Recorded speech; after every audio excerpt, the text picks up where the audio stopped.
বাচ্চার সঙ্গে সঙ্গে কোনো টাকা পয়সা নেই, এইসব নাকি কান্না আমরা রোজ হাজারটা শুনি, বুঝেছেন? বিশ্বাস করুন, আমার কাছে একদম পয়সা নেই। যদি থাকতো তাহলে আমি টিকিট কেটেই যেতাম। আমি প্রথমবার এরকম কাজ করলাম। না না, একদম ওইসব কথা বলে কোনো লাভ নেই। আমি ওইসব কথা আপনার একদম বিশ্বাস করব না। ওইসব নাটক আপনি একদম করবেন না। হয় টিকিট কাটুন আর ফাইন দিন। আমাকে এবারের মতো ছেড়ে দিন না। আমি সত্যি সত্যি বলছি, আর কোনোদিন এরকম করব না। খুব দরকার, না হলে এরমভাবে আমি যেতাম না বিনা টিকিটে। আপনাকে ছাড়লে আপনার দেখা দেখি আরো 10 জন ওই একই কাজ করবে। আমি এই প্রথম আর দ্বিতীয় বলে কিচ্ছু হয় না। বিনা টিকিটে ট্রেনে চড়া অপরাধ, আর আপনি সেই অপরাধটা করেছেন। এবার সেটা শাস্তি ভোগ করুন। চলুন আমার সঙ্গে, আসুন।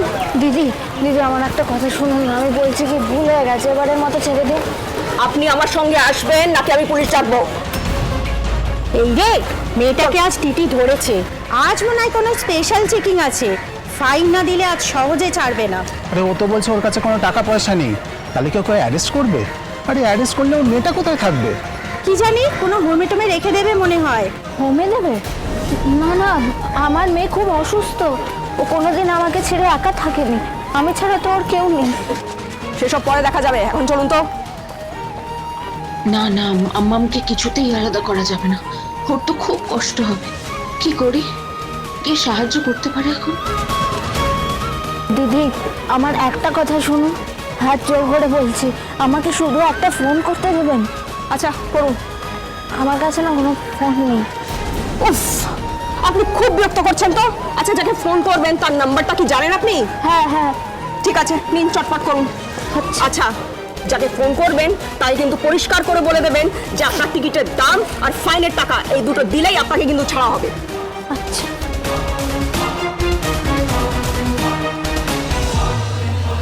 কাকা বাবুই শেষ ভরসা, ওনাকেই ফোন করি।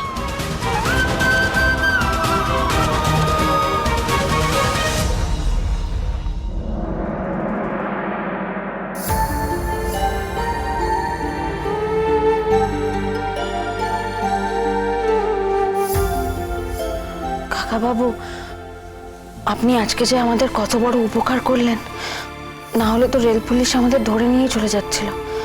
আর আমার কাছে তো অত টাকাও নেই যে কোনো হোটেল ভালো করে থাকবো। আপনি যেই ভাড়া বাড়িটা দেখে দিয়েছেন এটাই অনেক। আরে বাড়িওয়ালা আমার পরিচিত, আর মানুষটা খুব ভালো, তোদের কোনো অসুবিধে হবে না। মা, আমরা এই বাড়িতে থাকবো কেন? দিদি ভাই, দাদু, বন্ধু সবাই বেড়াতে গেছে বলে। হ্যাঁ মাম্মাম, আমরা এখন এখানেই থাকবো। হ্যাঁ,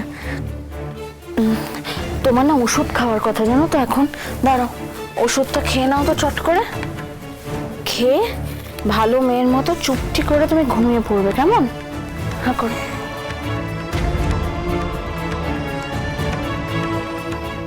দেখি, শুয়ে পড়ো। দরদিয়া মহা সোমবার 8ই ডিসেম্বর সন্ধ্যে 7টায় স্টার জলসায় ও জিও হটস্টারে।